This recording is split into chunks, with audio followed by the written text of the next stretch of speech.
All right, we're getting started. So good to see you.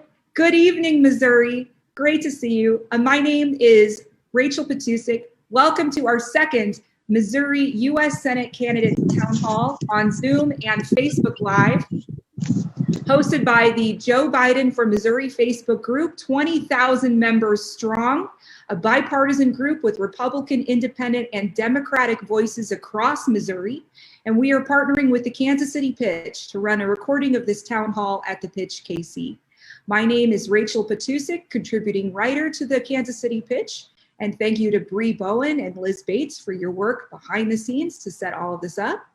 And tonight and at each town hall in this series, we will have an hour-long conversation with a U.S. Senate candidate running for Missouri's open seat in 2022.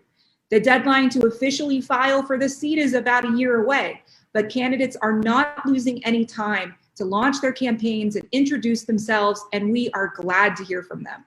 All candidates have been invited to participate in these town halls, and we look forward to hosting them with you. And in the meantime, we wanted to share two exciting events to look out for. We, on May 26th at 7 p.m., mark your calendar, May 26th at 7 p.m., will be a conversation with Missouri Democratic Party Chair Michael Butler. You want to join the group and tune in for that. And then also stay tuned. We'll be announcing the date for this soon. Congressional candidate town halls. First one with Josh Nikoloff, candidate for our 3rd congressional district.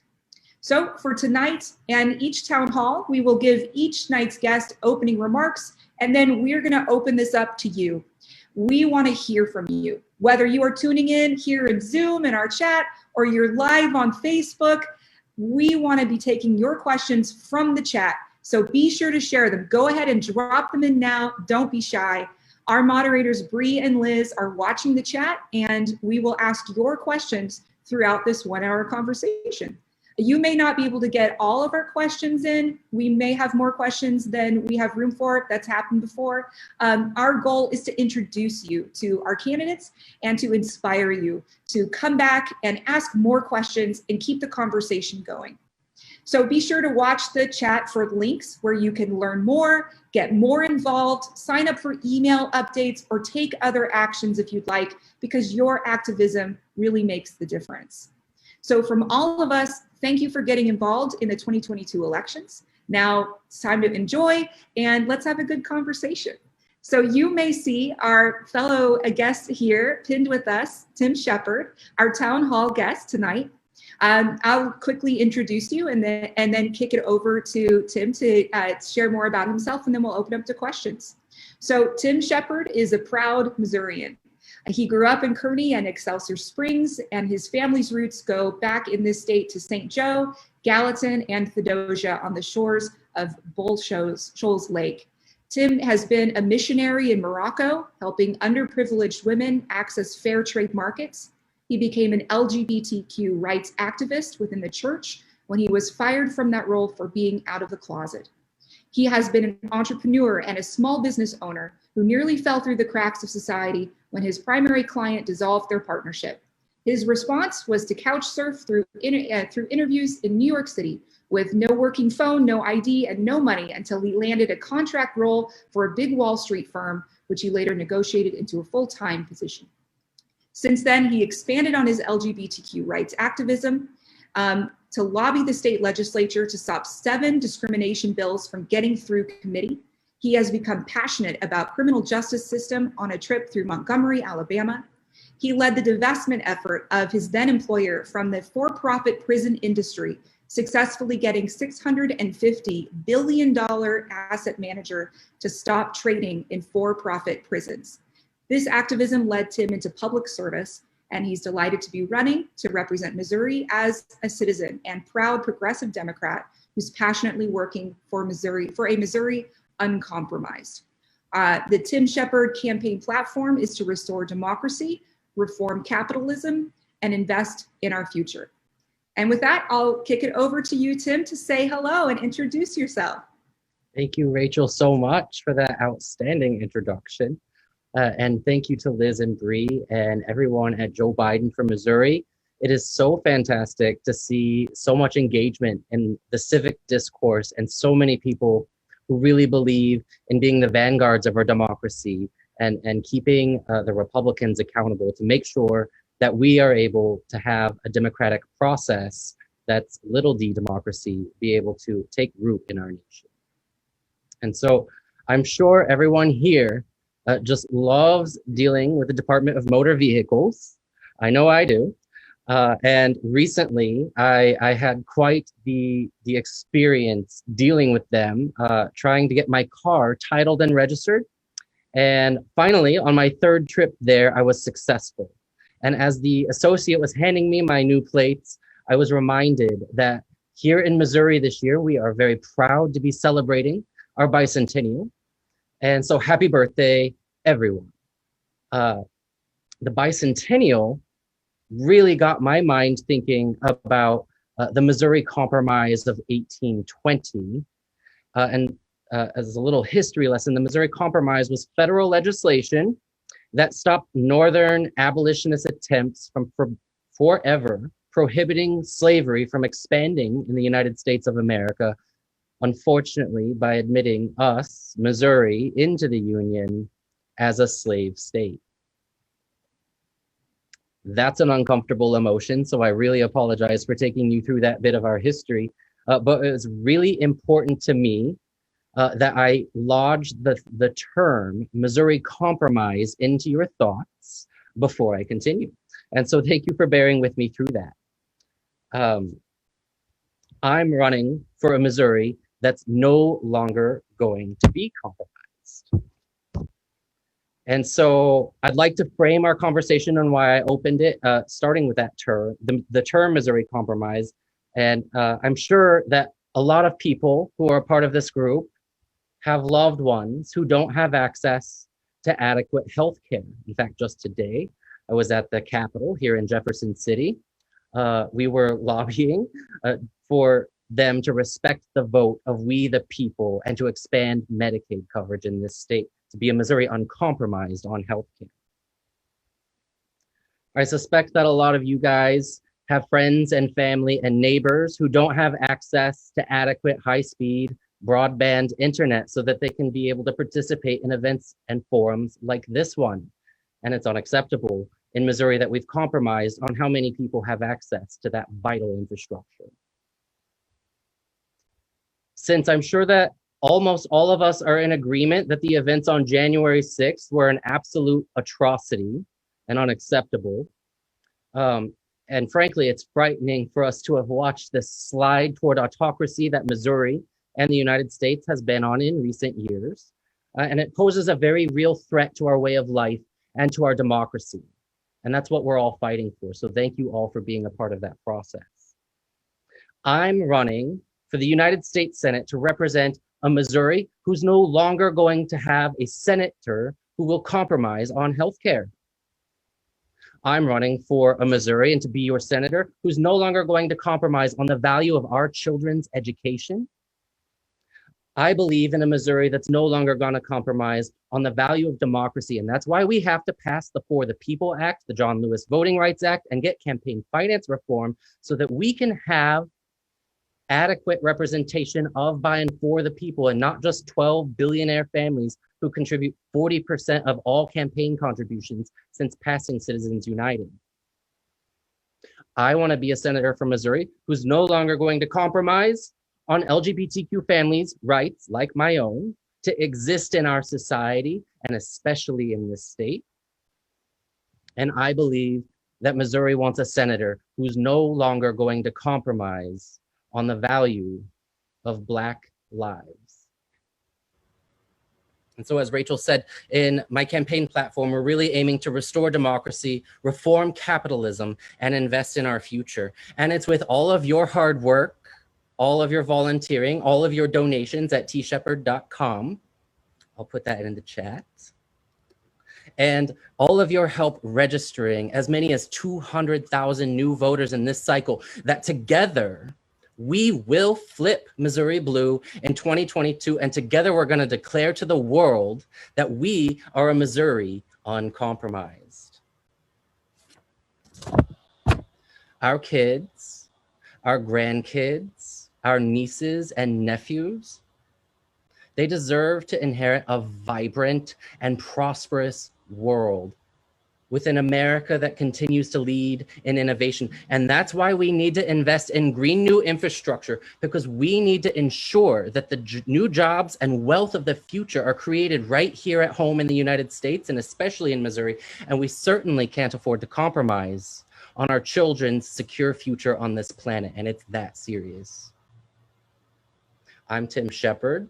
I'm an everyday citizen, just like all of you.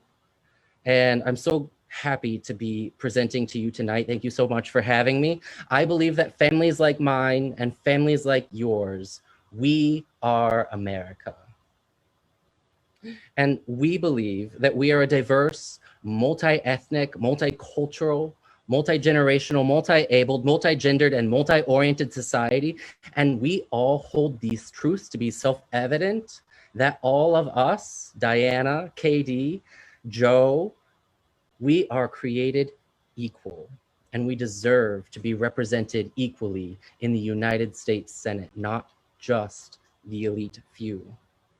And I'm so happy to be working together with you in our campaign. We're fighting for a Missouri, our home, to declare to the world when we flip this state blue in 2022 and we send a new senator to Washington that we are a Missouri uncompromised. Thank you so much. And with that, Rachel, I'll toss it back over to you. Great, thank you. Thank you, Tim, really appreciate it. And I'm so excited to have you here. And I wanna remind everybody who's tuning in, whether you're in our Zoom or you're on Facebook, add your questions. Please share your comments in chat, share your questions in chat. We wanna hear from you. We have a lot of ideas that were raised here about the future of Missouri, about the future of our country. So feel free to ask questions and share them, and we'd love to ask them. And I'm gonna kick off with a few questions. One of the first questions that gets asked of just about any candidate, and I wanna pose to you, Tim, is tell us a little bit more about why you're running. What is inspiring you to run? That's a fantastic question. Thank you so much, Rachel. Really, the transformative moment for me, and you alluded to it on my bio earlier, I had the privilege of traveling to Montgomery, Alabama, and going to the Legacy Memorial and Museum recently. And that's the first time in my life that I really had to grapple with the heaviness of the long tail of slavery in our society. And I learned about the for-profit prison industry, and I learned about the human rights allegations and abuses that happen within that system. And it just really hit me in a heavy way. It inspired me to action. I got to work at my employer at that time, leading the divestment effort. And I found that there were some conflicts of interest in the work that I kept getting drawn into and fighting for equity and civil rights for people. And I needed to move into public service to be able to continue that. And so I'm really proud to be running now for the United States Senate. Great. Another question I want to ask is, so I see you're wearing a hat, and I want to know, can you share a little bit more about that? Is there a story there? There is. So I was moving to a new town. My employer moved their world headquarters to Nashville, Tennessee. And I was getting acquainted with my new city. I was walking my dog, and I walked past this hat trailer. And I went in there and I found one of my best friends in the whole world. Her name is Ashley. And I have lost, unfortunately, most of my hair at quite a young age in my 20s, and Ashley convinced me that day that I need to become a hat person. And so I bought one of her hats, and I've been a hat person ever since. That's great. That's great. Another question I want to ask you is about, you've mentioned campaign finance reform. Yes. And that's a topic that a lot of us are watching very closely and take very seriously. So I'd like to know a little bit more about your plan for addressing campaign finance reform. Can you go into some detail on that? Yeah, I'm so glad that you asked about campaign finance reform. Restoring democracy is one of my biggest campaign platform points, and that really, at the heart of it, we have to talk about campaign finance reform in order to make that happen. And after Citizens United passed, it was a sea change in how federal elections get funded. And unfortunately, it created this environment where there's literally 12 families who have provided 40% of all political contributions since Citizens United passed. And the vehicle that they use to do that, it's really kind of disgusting because they are able to contribute to 501c4s and to super PACs, and they don't have to report their contributions, and they can contribute as much as they want. And so there's people that contribute, and I kid you not, 100 million, 300 million, $1 billion per election cycle, and they don't have to document their name, and none of us get to know who they are. And that has given immense power and of persuasion via advertising to literally like 20 families in the United States, and it's wrong. It's morally wrong. It's an incompatible structure with our democracy. And when I get to the United States Senate, I'm going to fight to pass the For the People Act to work on that transparency. And I'm also going to force campaign contribution limits to 501c4s as well as super PACs to ensure that we are forced to build equitable coalitions of people via grassroots and not just be able to rely on those few, literally 20 families for political contributions. Great, thank you. I want to encourage folks to toss out your questions. All questions are fair game. We want to get to know our candidates and ask them the questions about things that really matter to us. So be sure to put those in chat. You can put them in Zoom, or if you're on Facebook Live, leave your chat question there and we will look for it and we want to ask. And we got a question here from Amy, and this is a question that comes up quite a bit. Missouri is a very diverse state with rural communities. And Amy asked a question, how can progressives win on ballot initiatives, but how we get drowned out on ballot initiatives in Missouri by louder conservative voices. What's your plan to persuade more folks outside of progressive communities about the issues that you believe in? Well, politics is local. And the reason that people vote in Missouri, it's all retail politics, really, at the end of the day. And there's been a lot of atrophy, unfortunately, in the Democratic Party. It's taken a long time for us to get where we are, where there are whole entire swaths of the state, I'm sure everyone is familiar with this, where we have just not put up candidates who are present. We haven't been since George W. Bush. There was a campaign chair down in southeast Missouri in the Boot Hill who was telling me that statewide Democrats stopped campaigning. And George Bush came in with his presidential helicopter, and it was exciting, and people were there for it, and they felt heard and they felt included. And so my plan, really, to be able to combat that is to show up absolutely everywhere, to canvass this state, to go to the Boot Hill, to be in Poplar Bluff, to go to Joplin and Nevada, and to let the people know that we're there for them and that we're their neighbors and that we're really nice, and that we have the solutions to help them with their problems and make sure that they explicitly feel heard. Great. You had talked about healthcare, and I know that's a big issue for a lot of folks. Can you tell us a little bit more about your plans for expanding healthcare, or how you would address our healthcare crisis?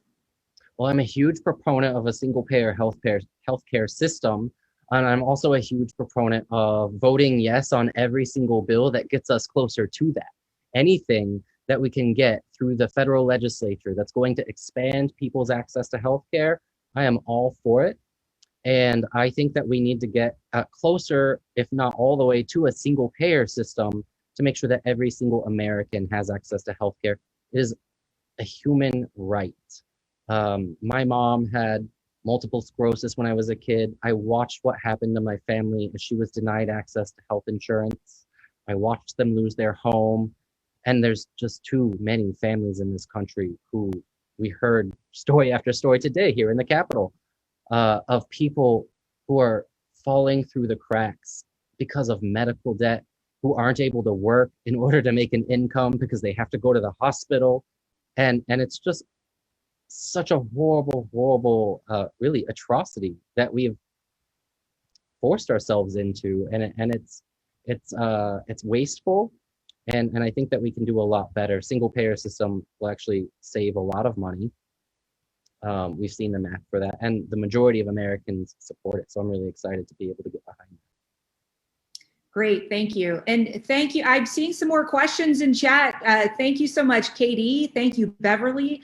These are really great questions, and I'd like to dive in here. Reforming capitalism, that's a phrase you've used. Can you explain a little bit more about what that involves?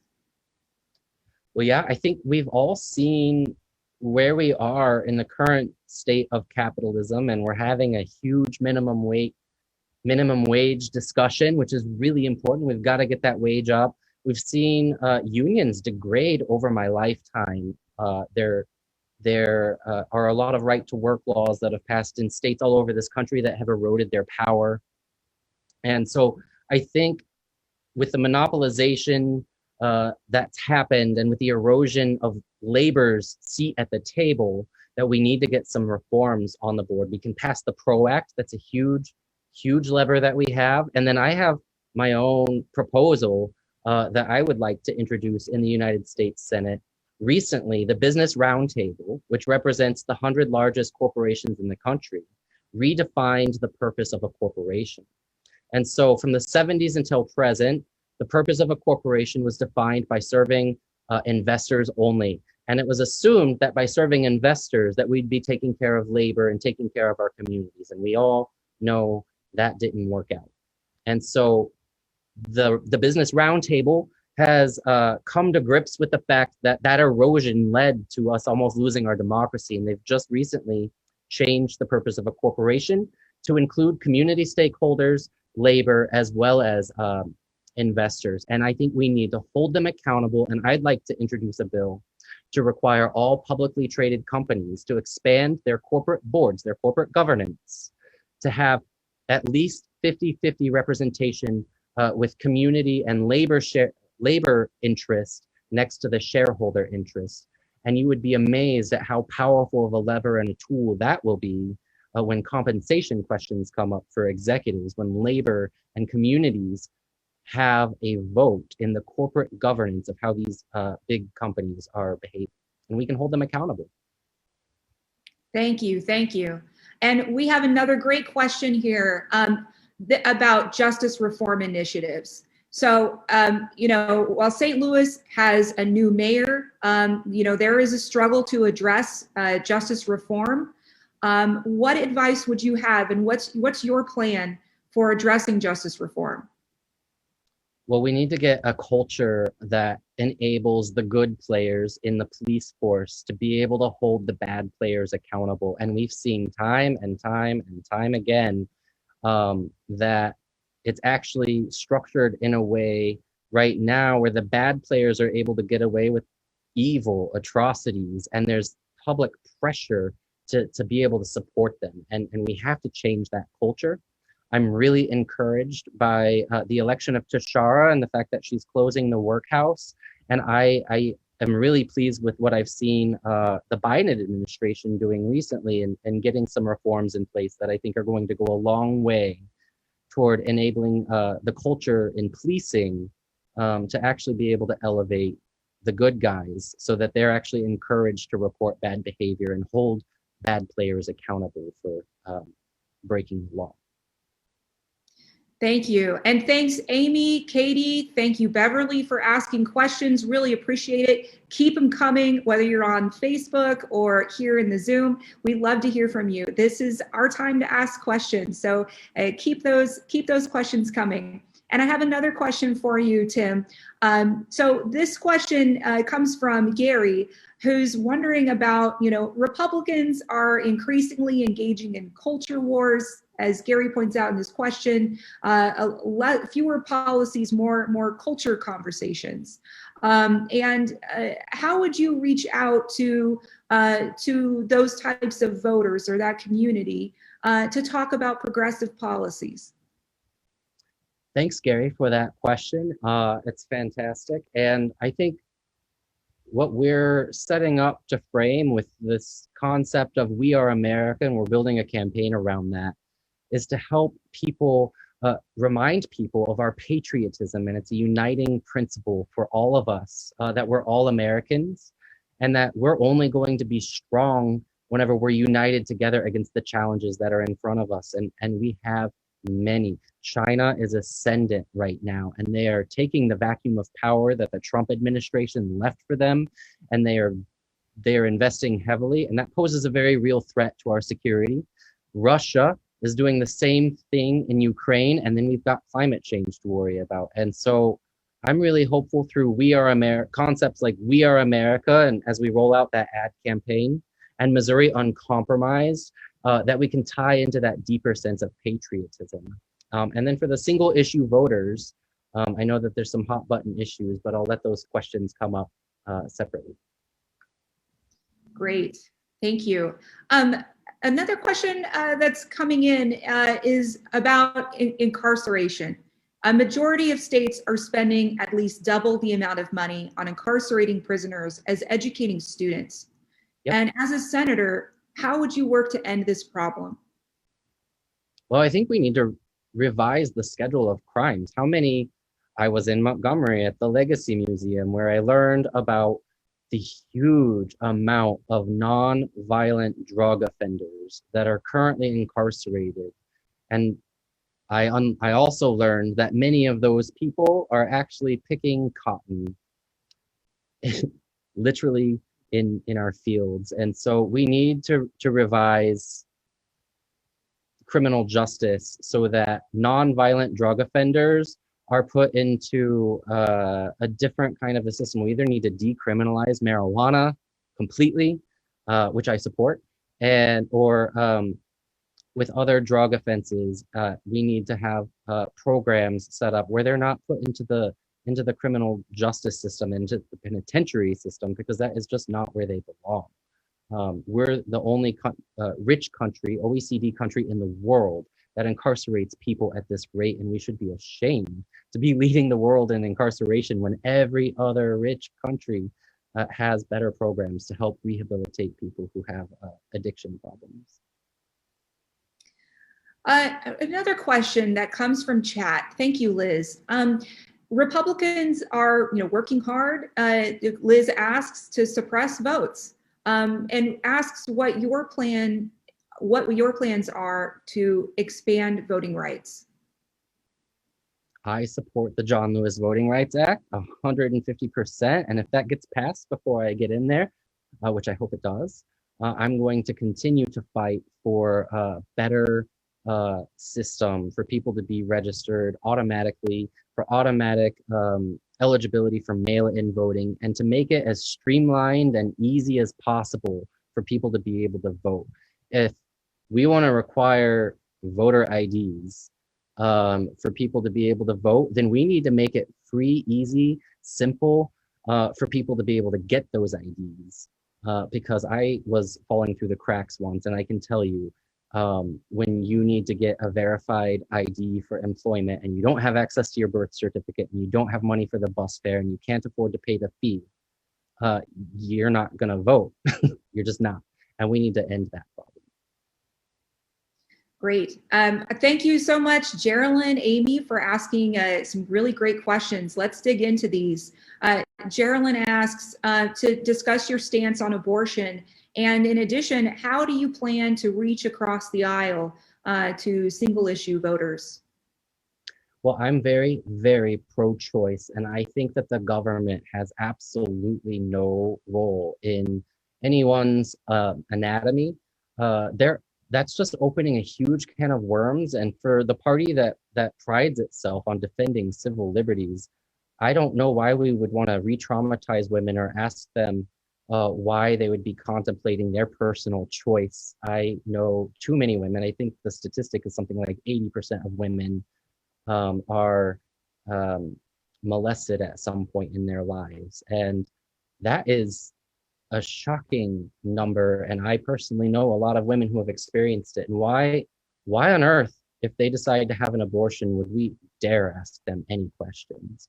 For the pro-life side, I grew up pro-life in a very religious family, and the discussion that we have in my family is that if we're actually going to be pro-life, then making abortion illegal is not the way to do it, because that's just going to make data disappear, and it's going to force poor women into really dangerous situations where they might end up losing their lives whenever they decide to go ahead and make that choice. And so if we really are pro-life, what we need to focus on is how we can all work together by providing access to contraceptives, by providing access to sex education, by providing access to safe and legal abortions. That's how we actually reduce the number of abortions that are happening and celebrate a culture of life. Thank you. We have another question raised here in chat that I think is another topic that's on folks' minds, gun violence. What are some of your plans to address this issue? Well, I think that we need to get some common sense gun safety reforms. I just had to go through the process of registering and titling my vehicle. Nobody asks any questions about that. When it's time for us to do it with our vehicles, I don't know why it's any different with guns. Those loopholes need to be closed. And we need background checks, and it needs to be a national registry, because what happens right now is you might have a registered criminal in Minnesota. He can drive right on down here to Missouri, and he can buy a gun with no questions asked and drive right on back and commit a mass murder, which we've seen time and time and time again. And we just have to end it. For the solid pro-gun people, they won't like that answer, but I would invite them to help define what does the Second Amendment say, and ask them to say, well, you know, it says well-regulated militia and the right of citizens to bear arms. Do they think that we should have nuclear weapons? Do they think that we should have C4 explosives or tanks? Do they think that citizens should be able to purchase fighter jets? What define an arm? Thank you. I have some more questions here I want to jump into and flag everybody. It's about 8. We have about 20 minutes left, so we have some time to answer some more questions and want to make sure to get yours in while we have this chance. So be sure to add your questions in chat. We don't want to miss you, and continue this fantastic conversation. So another question that I want to ask you, the wealth gap is a big issue for a lot of folks. Can you talk a little bit about your position on this and how you would address closing the wealth gap? It's a huge problem. And the suggestion that I had earlier about expanding corporate boards, publicly traded companies in this country, to require half of every single corporate board to have democratic elections for labor and community representatives. I think when we have that seat at the table in corporate governance, that when community members and labor, the producers of the wealth, are voting on whether or not we're going to deport some jobs, or whether or not we're going to lower labor's wages while we give executives sometimes 2,000 times compensation relative to their lowest paid employee, that won't happen anymore. And so I think that we have the device to be able to hold them accountable now. It seems like they actually want to be partner. And I fully intend to sit down at that table and to put it into the law so that they're forced to abide by these new definitions. Great. Another issue that we're seeing a lot in headlines today is infrastructure. I know it's a big issue for our Missourians, for our roads and bridges, and for broadband access. What are your thoughts on the Biden administration's infrastructure plan? I think Biden's doing a fantastic job of barreling through a very obstructive Republican Congress and getting a lot done. I would like us to go a whole lot further. The challenges that are in front of us are immense, and it takes a lot of spending on infrastructure, which pays for itself, in order to solve some of the problems that are ahead of us. But I'm so happy to see this. Really, It's watching Democrats be comfortable being Democrats again. And I'm so proud of the Biden administration for doing that. It's going to give us wind in our sails as we get into 2022. Great, thank you. Another question, can you touch base on our education system? We know our education system is struggling with high student teacher ratios, low pay, understaffed counseling are some issues that we see time and again coming up in the news. How would you address some of these issues?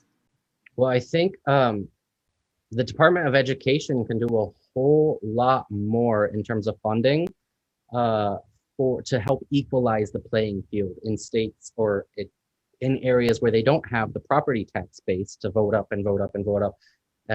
So that, you know, where I'm from in the Kansas City area, there's a rich school district that has amazing programs in schools, and then there's a poor district that doesn't have the property tax base, and there's this vast inequality. And we can use the Department of Education and increase funding and use block grants to be able to help equalize that playing field, to make sure that teachers are getting a living wage, and to make sure that we're investing in programs like early childhood education, after school programs, especially for at-risk children. We need to increase access to vocational and job readiness training programs. I think, you know, we have a huge shortage coming up of plumbers and electricians and the people who are going to build all the infrastructure we need. And we need to get those programs back into public education, all the way through community college, which should be free, and public charter land grant universities. If you're getting good grades at those schools, you need to be able to attend those schools without having to drop out like I did because you had $60,000 in student loans. Great.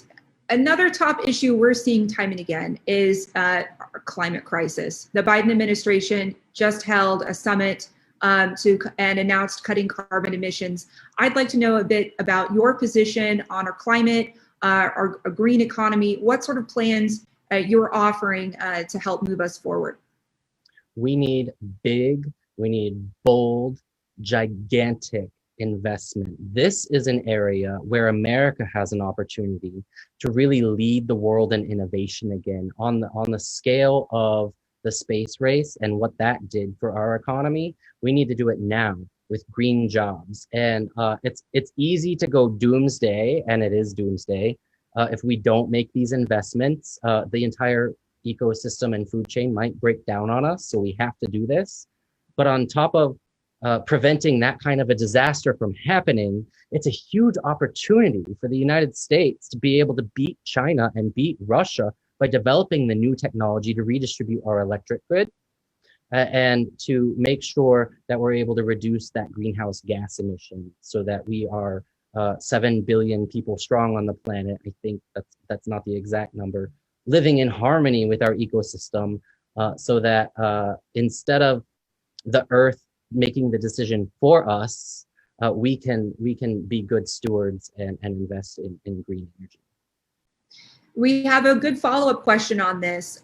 What are some of the funding mechanisms that you would support implementing for a transition to a green economy? Well, I think, you know, the Department of Energy and the Department of Forestry are some really good places, as well as the Department of Agriculture, for us to be able to change some levers in how the food supply chain is distributed. And that actually gets into rural Missouri and helping our family farmers be able to stand up to this corporatization that's been happening. If we're able to equalize the playing field so that family farmers with 200-acre farms are getting the federal help instead of these giants that are, frankly, they're owned by foreign countries that are looking out for their own food supply interests. We need to stop that from happening and invest in making our local farmers be able to thrive again. And I think there's a lot of creative policy things that we can do to help rewire the entire food distribution system, which will go a long way towards greenhouse gas emissions. And within the energy sector as well, we have to stop letting Exxon buy their market share. We have the technology, we've got wind, we've got solar, we've got new battery potential, and they keep trying to slow down the growth of green energy, and we need to use the federal government to speed it up. Great. Another question I want to raise how would you address challenges at the southern border? Kamala Harris, Vice President Kamala Harris, has been tasked with leading up this effort. What suggestions and ideas do you have to address some of these issues? Well, I'm really pleased to see that the Biden administration is dealing with the issue that the Trump administration created on purpose, with empathy. And I was also really pleased to see recently that the Biden administration re-inked a deal that existed under the Obama administration with Mexico and Guatemala in processing migrants as they're headed north before they ever get to our border in the first place, in an efficient and humane manner. Unfortunately, the Trump administration wanted to have a lot of press to be able to justify building a wall, and so he stopped a deal that was preventing the flow of migrants from reaching our border, so that he would have a manufactured crisis at our southern border. And gratefully, the Biden administration has put an end to that, and I think that we will see the result of that in the coming years. I want to touch base on the $15 minimum wage. This is a hot topic, and it's something that is important for a lot of folks. And you've noted that you support the $15 minimum wage. Can you speak to how you would support small or rural businesses that may be struggling to meet payroll, while Walmart or Target would be more able to handle this? What can you speak to on this? Well, that's a great question. I do support at least a $15 minimum wage, and the dilemma with it and the valid concerns that people raise is that it's actually going to create more monopolization of the Walmarts and Amazons of the world and force small businesses out.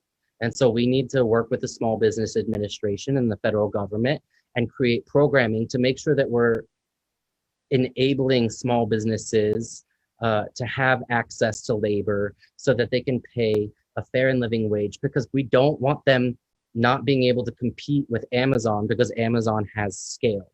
So we need to use the antitrust system to hold the Walmarts and the Amazons and the Bank of Americas and the Delta Airlines and the American Airlines and the JP Morgan Chases of the world accountable, because they've gotten too big and their scale is forcing out medium and small players. And so we have the device to be able to do that. And then on the smaller end of the spectrum, via the Small Business Administration, we need to create access to grants. Right now, we're bailing out all these big industries all the time to the tune of trillions and trillions of dollars. So we need to stop doing that and start doing it for small business. Great. And I want to flag everybody who's tuning in. We are here with Tim Shepard, candidate for U.S. Senate for Missouri's Open Senate 2022. And we are taking questions from chat here in Zoom and on Facebook Live. And we've got just a short time left, so be sure to get your questions in. And Tim, I want to ask you, the Biden administration recently announced a withdrawal from Afghanistan. And I'd like to get a sense of how this fits into your larger picture of foreign policy and what your approach would be. I think that it's probably the only choice that we're able to make at this point, and it's probably a gut-wrenching choice for Joe Biden to have to make that decision and to not be able to declare victory and being able to implement a vibrant democracy in Afghanistan. And knowing that the Taliban is essentially just a drug cartel taking over is a tough punch for all of us. A lot of us on the Democratic side of the aisle, when we entered the war, knew this would probably be the outcome. And it's very unfortunate. I think when it comes to global security, America cannot forget after World War II that we built the world order and that we built it in our interest. And it was extremely successful. And why we have not been consistent in how we have pursued foreign policy and promotion of democracy abroad, it has been by far the most amazing instrument in world history to create prosperity, because Japan and Germany are some of the most vibrant democracies on the planet today. And the reason that that is allowed to exist is because of the security apparatus that the United States built, and because we've been pretty good benefactors who aren't just winner take all. And we have to remember that, because as China is on the rise and Russia is starting to flex their muscles again, we're going to have some major revisiting of things that happened 75 years ago, and we need to be prepared to fill that gap. I think that we can get more creative about how we pay for it equitably and ask for other countries to pay a little bit more of their fair share. We've proven to be relatively good stewards of the world, and we need to lean into our values of democracy and equality for all people and not be inconsistent in how we pursue our strategic interests. All right. So it looks like we have time, I think, for just one more question, and then I want to kick it back over to you, Tim, for some closing comments. And one of the platforms that's on platform planks that's on your website is job innovation and building jobs and building a job pipeline. You know, to create equal opportunities for people in all career paths to succeed. Can you explain a little bit more about this this position and what this would entail? That touches pretty much the whole entire breadth of the economy, but some of the examples of that we touched on earlier with the Small Business Administration. I think that we need to incentivize entrepreneurship again. We can do a lot through the Department of Agriculture and giving small family farms access to funding instead of giving all of the funding to the Smithfields of the world. We can do a lot like the Biden administration is doing to address racial equality in the farming industry, because we've heard story after story after story on outlets like NPR of farmers who have been iced out of loans from their local banks, and we need to make sure that that doesn't happen because they've lost their farms as a result of it.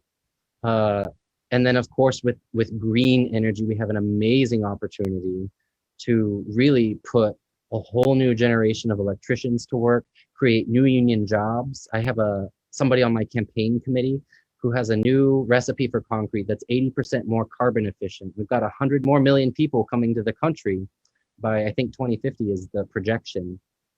And that's a lot of concrete that needs to be poured.